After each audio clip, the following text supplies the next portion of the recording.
Bonjour à tous. Donc moi aujourd'hui je vais vous parler de l'Autofill API. Pourquoi je vous parle de ça? C'est parce que je travaille pour Dashlane, qui est un fournisseur de données pour l'Autofill API. Qui d'entre vous a déjà fait quelque chose de spécifique pour supporter ce truc qu'on appelle l'Autofill API? Personne n'a rien fait. Si? Ah, une personne. Est-ce que vous avez déjà testé et voir si en gros l'Autofill API ça fonctionne dans votre application? Pas vraiment. Et est-ce que vous comprenez à peu près à quoi ça sert ou pas du tout? Alors on va vous expliquer. L'Autofill. J'arrive sur Twitter. Là, on me demande mon email, mon password, sauf que je l'ai créé il y a quelques mois et je m'en souviens plus. Il faut que j'aille chercher dans ma liste de post-it, dans mon fichier Excel ou dans mon password manager pour se souvenir du mot de passe. Ou alors j'ai un mot de passe un peu facile et je m'en souviens. Si vous avez un password manager, on va pouvoir en fait automatiquement venir dans l'application, par exemple Twitter, et vous suggérer « Ah tiens, j'ai trouvé ce identifiant-là pour toi, est-ce que tu veux l'utiliser ?» On sélectionne et automatiquement, sans quitter l'application Twitter, on va automatiquement remplir le login et le password. Alors ça, on va regarder un peu comment ça marche, parce que finalement Twitter n'a pas fait grand-chose pour l'instant pour supporter ce truc-là, mais ça marche par magie. Dashlane, nous et nos concurrents ont fait des choses spéciales pour arriver à apporter l'information dans cette autre application. Quels sont les bénéfices? Un gain de temps pour l'utilisateur. C'est-à-dire qu'on n'a pas besoin de quitter l'application, d'abandonner le login flow juste parce que je ne me souviens plus de mon mot de passe ou voilà, j'ai pas envie, j'ai la flemme d'aller le chercher. Twitter, on a peut-être envie de le continuer. Si c'est une application, je ne sais pas, qui demande un service externe, où on a, ouais, bon, tant pis, j'y vais pas. Ça minimise les erreurs. Pareil, le mot de passe oublié, l'email mal tapé, etc. C'est plus de gens dans la page de login et plus de chances que vous ayez pas. Donc de manière générale, ça réduit toutes les frustrations. Quels sont les types de données qu'on peut remplir? Les mots de passe, comme on voit ici, qui est le cas de base, qui est vraiment celui qui, je pense, devait supporter voilà, celui de base. D'autres données personnelles, ça peut être, par exemple, vous avez besoin d'enregistrer l'adresse de votre client. La personne, il faut qu'elle rentre son numéro de rue, son code postal, son numéro de téléphone, etc. Alors que s'il avait il y a des gens qui ont des passwords managers et qui ont déjà cette information-là remplie, on peut juste la donner. Et du coup, c'est beaucoup plus simple pour eux d'arriver à s'enregistrer dans votre service. Également les cartes bancaires. Vous avez fait engager le user pour aller acheter quelque chose, et à la fin, vous demandez le numéro de carte bancaire. Ah, ma carte elle est toute là-bas, je ne sais plus. Voilà. Moi, je suis mon password manager ou un gestionnaire de carte bleue. Si votre banque fait gestionnaire de carte bleue, elle pourrait à ce moment-là dire hey, « j'ai ton numéro de carte bleue, je peux le remplir pour toi ». Et plein d'autres choses. Qui fournit les données? Comme je disais, il y a les fournisseurs de mots de passe d'identité, comme Google, Dashlane, 1Password, et les concurrents, mais je ne les aime pas, donc je les fournis. Et vous, c'est-à-dire que peut-être que vous êtes une application bancaire, peut-être que vous avez une application qui peut fournir ce genre de données, principalement mot de passe, mais également identité ou carte bleue. Pourquoi pas être vous-même un fournisseur? Une seule limitation, aujourd'hui, un seul fournisseur de données peut être activé à la fois. C'est-à-dire que si vous avez, on va dire Google, avec Chrome, qui va vous fournir vos mots de passe, et que vous voulez avoir vos cartes bleues depuis l'application de votre banque, malheureusement, aujourd'hui, ce n'est pas possible. Il faut choisir soit vous voulez Google, soit votre banque. Et on ne peut pas changer dynamiquement en disant aujourd'hui, là, je vais utiliser la banque. Vous êtes obligé dans les settings d'Android, etc. pour changer. Ce qui est un peu contraignant. En espérant qu'un jour, ça change. Donc on disait, remplir l'application, ça permet de réduire la friction sur le login et les mots de passe. Améliorer le taux de conversion sur des comptes de carte de crédit. Ça peut pas être insignifiant, mais sur des montants, on commande un billet de train par exemple, à la fin, carte bleue, j'abandonne. le taux de conversion est assez... le moindre petite chose peut aider l'utilisateur à finir la transaction, donc pourquoi pas l'aider. Et plein d'autres choses auxquelles vous pouvez penser. Comment est-ce que vous pouvez être compatible avec ça? Je vous ai demandé si vous étiez compatible, personne, je ne sais pas trop. En fait, majorité des cas, vous n'avez rien à faire. Vous êtes automatiquement compatible. Twitter, ils sont compatibles de base. Facebook, ils sont compatibles de base. Plein d'applications. En général, quand votre page de login est assez simple, ça va marcher. Ça va marcher avec la plupart des fournisseurs de données. On va voir comment ça marche d'un côté fournisseur de données, pour comprendre un peu dans quel cas que ça peut marcher dans votre application, dans quel cas ça peut ne pas marcher. Si jamais ça ne marche pas, ou si vous voulez encore plus aider les fournisseurs de données, vous pouvez fournir des indices qui vont expliquer en fait, dans ce champ-là, c'est plutôt tel type de données que je veux mettre. Pour faire ça, soit dans vos UV XML, vous pouvez mettre un attribut qui dit autofill int. Vous pouvez en mettre voilà, dans vos vues ou depuis. Si vous avez des vues custom, de base, ça ne fonctionnera pas. C'est-à-dire que si jamais vous avez l'edit text, vous n'aimez pas ce composant, il y a trop de trucs dedans, il est trop lourd, vous avez fait votre propre edit text, de base, ça ne fonctionnera pas. Donc c'est à vous de faire des choses pour que ça marche. Bon, il y a un peu plus de travail à faire. Donc je vous invite à aller voir la documentation. Quelque chose d'important, c'est surtout éviter de fournir des données sensibles. C'est-à-dire qu'en fait, quand on arrive sur le login, Twitter, par exemple, pourrait décider de pré-remplir une adresse mail. L'edit text de base ne va pas fournir la valeur du texte actuel au fournisseur de données. Si jamais vous faites vous-même votre vue custom, vous saurez possiblement assez facilement leaker des informations. Donc il faut faire attention à ça. Et vous pouvez également dire d'interdire certains champs. C'est important, par exemple, sur des choses on a des fils qui vont être mal compris. Si vous n'avez pas mis les ints, ça peut être mal compris par le fournisseur de données. Et du coup, c'est bien aussi d'interdire, par exemple sur le CAPTCHA, de dire celui-là ne remplit pas, je sais de toute façon, tu ne trouveras jamais, et je ne veux pas que tu le trouves d'ailleurs. Et ça peut être également utile pour interdire les champs pour une application qui contient un truc où non, ne remplit rien ici du tout. Voilà, on va voir ça juste après. Par rapport aux indices, la liste des indices disponibles aujourd'hui, on a tout ce qui est pour les données personnelles. Donc on va pouvoir dire là c'est un champ email ou un champ, on peut mettre les deux à la fois, ou c'est un passeport, une adresse postale. Également tout ce qui est carte bleue. Ça c'est le champ pour la date d'expiration, pour le jour d'expiration, pour le mois d'expiration.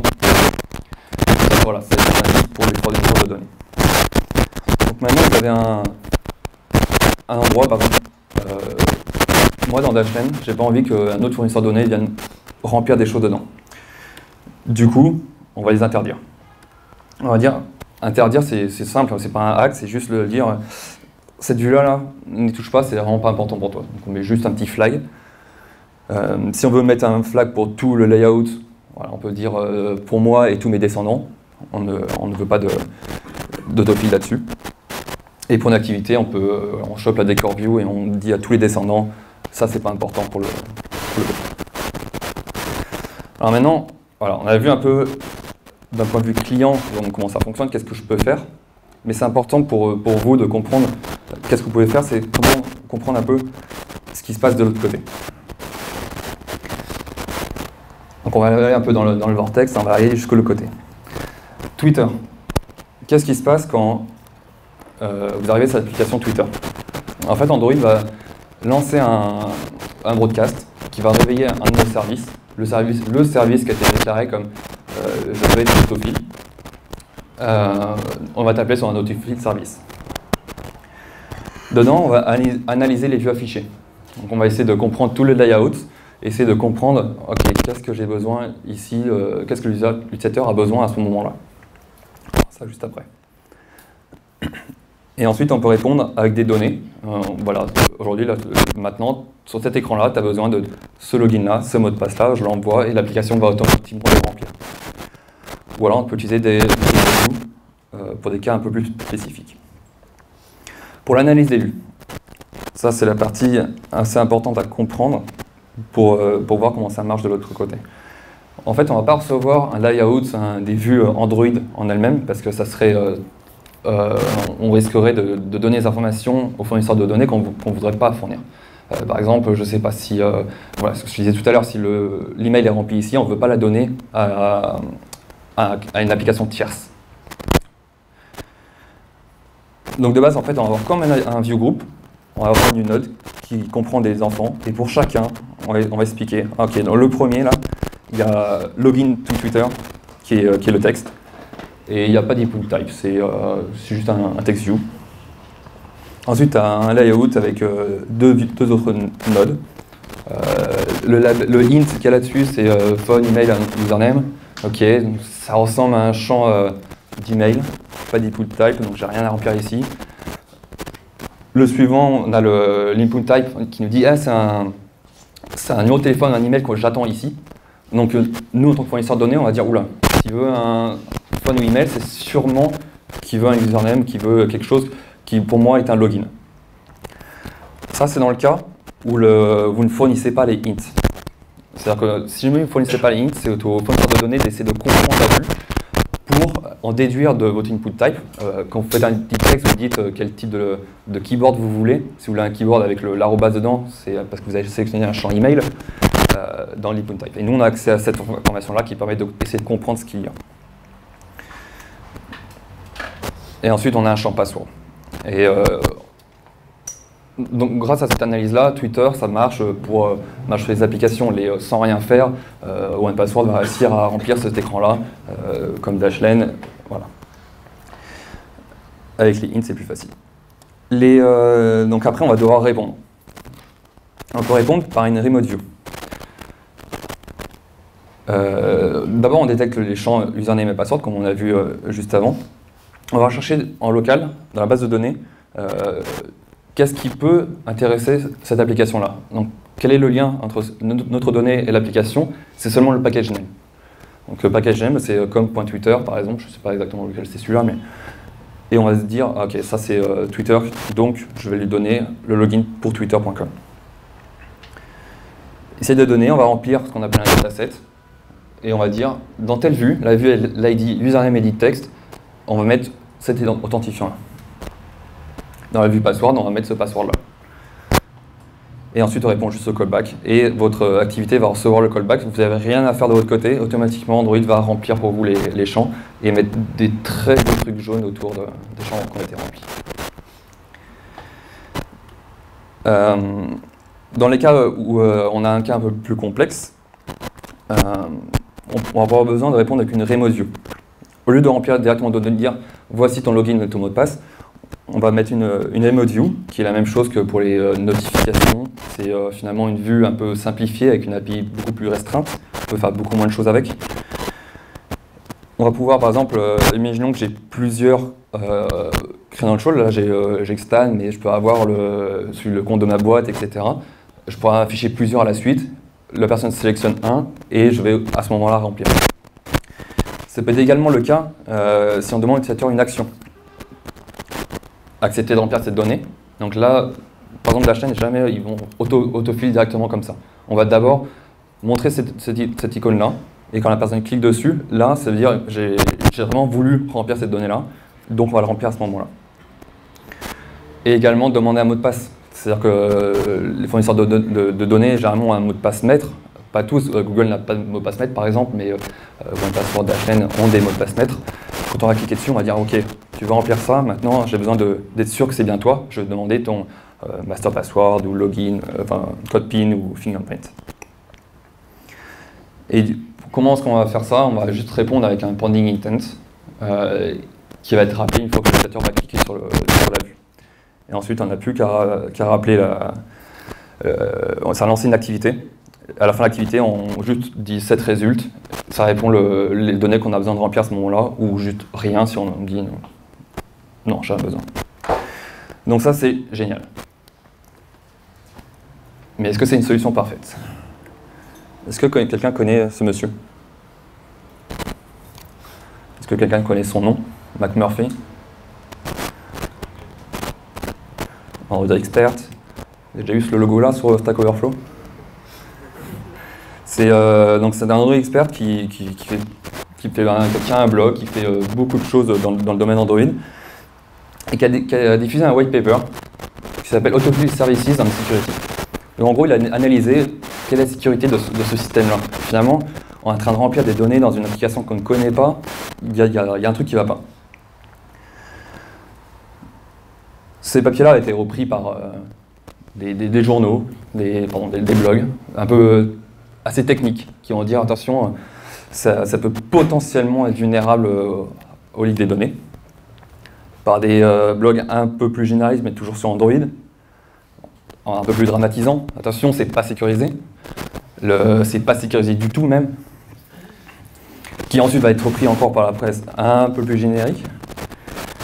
Attention, le remplissage n'est pas sécurisé. Celle-ci permet de dérober l'ensemble des informations gardées en mémoire par le dispositif. Ça s'enchaîne. Voilà, c'est juste, ça c'est bien quand on est dans la source du truc, quand on se rend compte comment est-ce que les médias peuvent arriver à grandir le truc. Maintenant, je vais expliquer pourquoi, parce que c'est pas si grave que ça. Déjà, le problème est seulement du côté des fournisseurs de données. C'est-à-dire que vous, vos données, comme je vous ai expliqué, tous les champs que vous avez remplis vous-même, le fournisseur de données en face n'y a pas accès. Si jamais vous avez des champs où vous savez, ça c'est un text view, la donnée est sensible, je peux la marquer en tant que refusé. Ne touche pas ce truc-là. Et là-dessus, il n'y a aucun problème de sécurité. McMurphy n'a rien trouvé, il ne doit rien avoir. Voilà, il n'y a pas de problème de ce côté-là. Le problème, il vient de plus de mon côté. Parce qu'en fait, quand on va remplir le layout, on peut potentiellement remplir des vues invisibles. Invisible, c'est pas juste visibility gone, ça serait facile à détecter, c'est une autre vue qui vient par-dessus la première. C'est assez facile à faire et ça permet de, finalement, quand on va remplir le login, on va dire tiens c'est bon, je remplis que le login et en fait derrière il y a la vue qui est cachée, on remplit le mot de passe et on s'en rend pas compte. On peut remplir plus de données que voulu. Je veux remplir le login password et le fournisseur de données il est assez permissif, il dit ouais bah t'as la carte de crédit avec, la page demande la carte de crédit, voici la carte de crédit. Donc c'est effectivement un gros risque. Et également on peut remplir des applications non officielles. C'est-à-dire que ouais, Twitter ça vient de. Peut-être que le mec l'a installé depuis, je sais pas, APK Mirror, ça a l'air assez sécurisé, mais peut-être que ça vient d'un autre site, un site qui permet d'avoir des applications gratuites par exemple. Et le package name est exactement le même. Parfait. Je peux remplir cette application-là. C'est faux. C'est faux, c'est pas parce que le package name correspond que l'application, c'est vraiment celle qui a besoin du mot de passe. Alors, quelles sont les solutions? Déjà, on va commencer par vérifier les signatures. C'est-à-dire que sur Android, on peut demander à toutes les applications installées sur le téléphone, en particulier celle qui m'a demandé des données, quelle est ta signature? La signature, on va vérifier ça avec la signature qui a été utilisée pour enregistrer le mot de passe. S'il n'a pas été enregistré via une application, par exemple sur twitter.com, j'ai enregistré mon credential sur twitter.com, et je vais après voir autofill dans l'application Twitter, il n'y a pas de lien entre les deux. Sauf que sur Twitter, comme sur beaucoup d'autres sites, et de plus en plus, on a un manifeste sur twitter.com/wellknown assert links. C'est un fichier que tout le monde peut mettre sur son domaine en disant voilà, ce domaine-là, je fais confiance aux applications intelligentes. On définit le package name et les signatures. Grâce à ça, on va pouvoir aller vérifier, ok, il veut remplir twitter.com, sa signature c'est ABC, je vais aller sur twitter.com, je vais regarder le fichier, ok, ABC, c'est bon, c'est sécurisé, c'est bien lui, je peux lui donner les données. Ensuite, il y a une sécurité qui est juste de ne pas remplir toutes les données d'un coup. On va remplir par type. On va partitionner les données qu'on va fournir. On ne fournit pas le mot de passe en même temps que la carte bleue. S'ils veulent les deux choses sur l'écran, on va demander les deux choses. D'abord le mot de passe et ensuite la carte bleue. Ensuite, la plupart des fournisseurs de données ne auto-remplissent pas. C'est-à-dire que, comme on a vu avec Dashlane, c'est-à-dire que même si vous avez dit permissif, je ne demande pas de mot de passe à chaque fois que tu veux remplir un truc, dans tous les cas, on est obligé de cliquer sur le bouton pour remplir la donnée. Donc on sait à ce moment-là, c'est pas j'ai affiché une activité qui s'est vite cachée et le truc s'est rempli derrière à l'insu de l'utilisateur. Non, c'était vraiment une action volontaire. C'est ce que l'on fait, nous, Dashlane, c'est ce que fait également nos concurrents. Et je pense que la majorité, voire quasiment tous des concurrents font ça. Donc le risque est clairement techniquement possible. Mais aujourd'hui, il n'y a aucune application qui a dû faire des grosses modifications pour prévenir ça, faire des releases en urgence. Par contre, ça peut être un vrai problème. Du coup, si jamais vous êtes décidé un jour de fournir des données, il faut être très attentif à ce genre de choses, à bien faire ces choses-là. Vérifier les signatures, si vous fournissez une carte bleue, vous ne pouvez pas vérifier la signature parce que ce que vous voulez faire, c'est quelqu'un qui demande une carte bleue, bah, vous demandez le mot de passe de la personne, dire est-ce que tu es sûr de donner une carte bleue à cette application-là. Et si l'application n'est pas officielle, bah, de toute façon, il va y remplir lui-même. Dans tous les cas, on n'a pas facilité les choses. Donc on est plutôt cool. L'origine du projet, juste un petit mot là-dessus. Pourquoi est-ce que Google a fait ce truc-là? Surtout comment est-ce qu'on faisait avant nous, les fournisseurs de données. En fait, on servait on autofile vos apps. Si vous utilisez, je sais pas, je prends l'application Le Bon Coin, vous êtes Android 4, vous avez Dashlane. Dashlane va auto-remplir login et mot de passe dans votre application sans avoir cette API-là. Alors en fait, le truc qu'on utilise, c'est un gros hack. On va utiliser le service d'accessibilité pour lire l'écran que vous êtes en train de voir.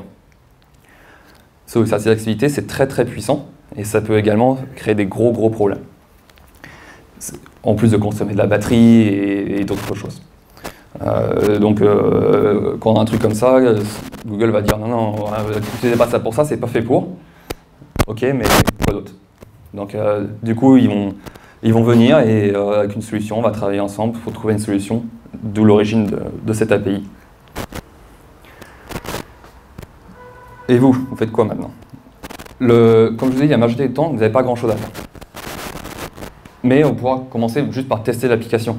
Vous êtes ok, on n'a pas envie de passer du temps là-dessus, ça a l'air c'est pour Android O seulement, il n'y a pas grand monde. Testez-la, juste testez. Pour tester, il y a plusieurs solutions. Prenez déjà l'Android de Simple App qui va simuler un fournisseur de données. Vous testez avec le Google Auto Sign-in déjà, donc ça prend tous vos credentials depuis votre Chrome. Vous pouvez utiliser Dashlane ou un concurrent.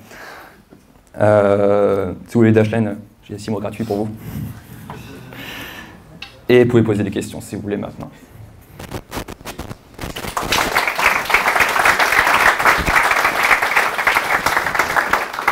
Qu'est-ce qui m'empêche de prendre le service d'accessibilité pour lire les cartes? Rien du tout. Et le service d'accessibilité, c'est beaucoup plus dangereux parce que je peux tout lire. C'est-à-dire qu'en fait, Dashlane, en tant que service d'accessibilité, toutes vos applications, je sais tout ce qui se passe. Combien de temps vous passez sur YouPorn, etc. Je sais tout. C'est pas très sympa. Et du coup, c'est pour ça qu'ils veulent éviter ce genre de choses en contrôlant les informations à laquelle j'ai accès. Le service d'accessibilité, c'est un gros inconvénient aussi pour nous, c'est qu'il faut l'activer manuellement par l'utilisateur. L'utilisateur, il faut le guider jusqu'à accessibilité, dire activer ce service-là. Sachant que les fournisseurs qu'on préfère, genre Samsung, vont bien aimer nous couper de temps en temps. Non, plus besoin, on coupe. Et du coup, il faut demander à l'utilisateur de réactiver le service. Voilà. Il y a des gros problèmes avec l'accessibilité, donc on est bien content de s'en débarrasser, mais seulement Android Pro.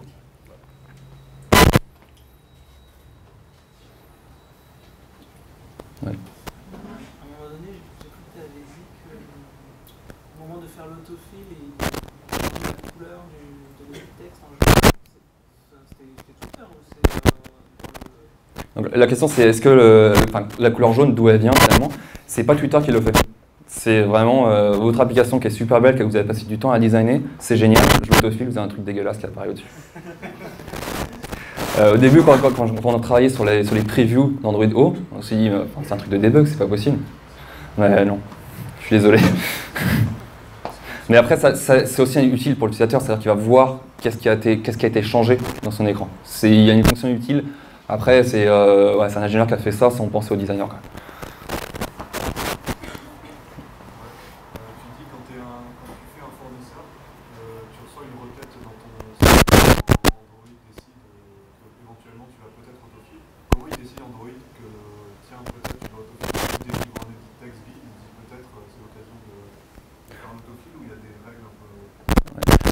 Donc la question c'est quelles sont les règles pour être déclenché sur l'autofill service. j'ai envie de dire c'est interne à Google, ce qu'ils font dans Android. Il y a le code source, mais disons qu'aujourd'hui ils sont assez primitifs, ils vont donner un peu à tous les edit textes finalement.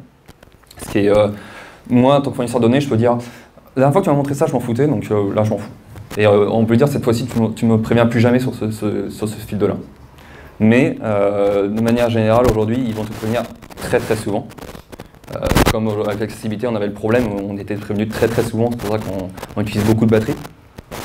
Donc là, on appelait trop souvent, et le but en fait, c'est d'améliorer leur algorithme au fur et à mesure des versions d'Android pour améliorer ce truc-là et demander moins en moins souvent. Voire peut-être dire à l'application, je sais que j'ai besoin d'autofiler un truc, c'est ici. Sauf que comme ils voulaient une compatibilité avec plein d'applications d'un coup, ils étaient obligés de l'activer par défaut. Oui. Comment est-ce que le service sait à quel moment est-ce qu'il faut enregistrer les informations? Ouais, bonne question. Donc en gros, quand on va se faire appeler sur le « est-ce que tu as quelque chose à remplir ici ?» en fait, on va dire « ok, j'ai rien à remplir, par contre, je peux sauvegarder ». Et du coup, après, on va se faire rappeler. Et moi, je n'ai pas mis le screenshot, mais en bas, on a un petit bandeau qui apparaît comme sur Google Chrome, qui va dire « voulez-vous enregistrer ce mot de passe dans telle application ?» Et donc, oui, vas-y. Encore une fois, c'est automatique ou c'est oui, non, c'est automatique. C'est automatique, c'est pas l'application qui va le déclencher. Par contre, nous, on doit dire je peux enregistrer quelque chose ici.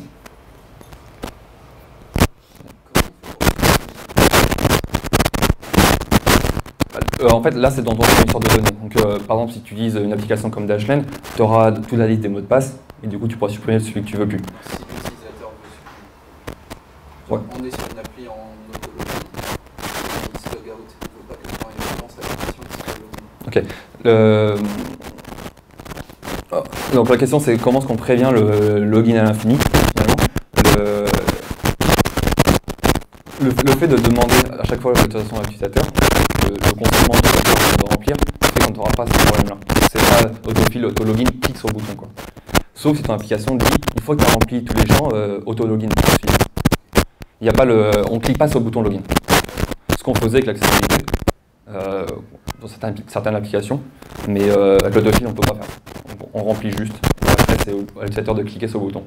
Par contre, si vous mettez un text watcher qui dit au bout de 6 caractères d'un mot de passe, clique sur login, là oui, ça va cliquer tout seul. Si jamais le téléphone n'a pas la même langue que l'application, ça a quand même marché l'autofill? Alors, la vidéo que je vous ai montrée tout à l'heure avec toute la hiérarchie de ça, on va dire que c'est un fournisseur de données un peu intelligent qui a réussi à comprendre l'ID de votre edit texte. Évidemment, on n'a pas un numéro, on a vraiment l'ID que vous avez montré vous dans votre code. Donc on va comprendre, ok, ça c'est vraiment un username.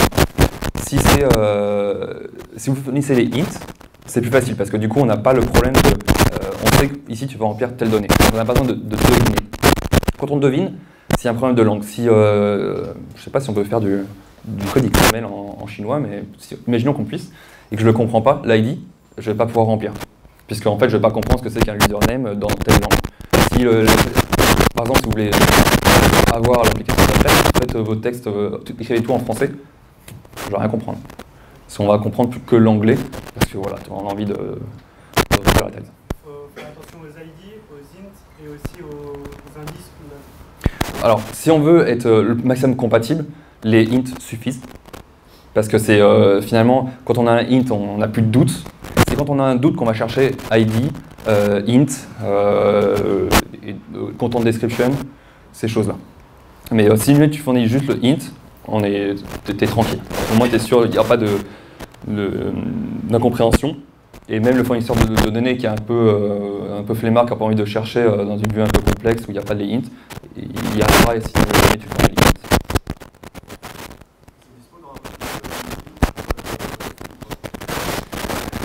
Est-ce que les hints sont disponibles dans la compat? Je ne sais pas. Ça ne l'est pas. Bon, ça ne l'est pas. Après, quand c'est l'XML, c'est facile, ça compile. On enlève le truc, le link, ça compile. Et non, je ne sais pas. Apparemment, ça n'existe pas pour l'instant. J'imagine qu'ils vont l'ajouter un jour. Et j'aimerais bien qu'il fasse ça rétro-compatible aux anciennes versions, l'autofill, mais je pense qu'on rêve un peu.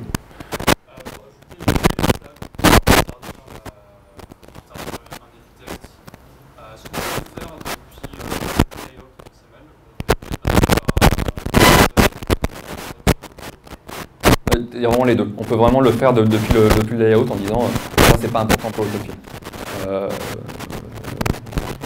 Pose la question, je l'ai pas mis dans ma presse, mais c'est... ouais. Je connais que ma presse. Non, non, je n'ai pas vérifié, mais j'imagine que oui. Quasiment sûr que oui.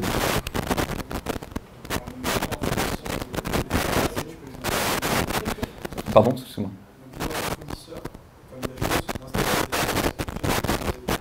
Alors, la question c'est est-ce qu'on est obligé à un fournisseur de données? En fait, vous avez un tout le temps, qui n'est pas Dashlane évidemment, mais qui est Google.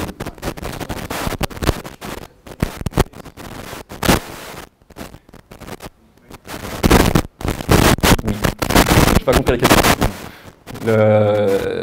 Jamais tu n'as pas de Dashlane installé, il n'y aura jamais rien dans Dashlane. C'est vraiment le fournisseur qui est activé au moment où vous avez besoin de remplir le champ. Question? Parfait. Merci.